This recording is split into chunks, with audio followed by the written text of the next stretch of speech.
আমাদের কাছে অনেকেই আসেন এবং বলেন যে রেগুলার যে তার গ্যাস হচ্ছে, অ্যাসিডিটি হচ্ছে, এবং অনেকে আছেন যে রেগুলার সকালে ঘুম থেকে উঠেই তার প্রথম অভ্যাস হচ্ছে একটা গ্যাসের ওষুধ খেয়ে নেওয়া এবং সারা দিন ভাবা যে আমার আর কোনো প্রবলেম হবে না, এবং সেটা একদম অভ্যাস করে ফেলেছে।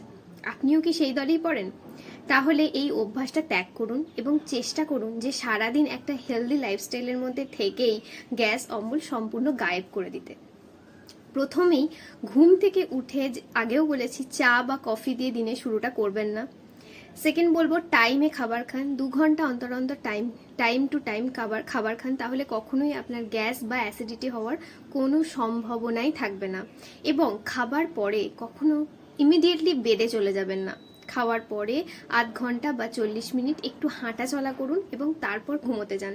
দেখুন, এইটা 30 ডেজ অ্যাটলিস্ট আপনি 1 মাস প্র্যাকটিস করুন।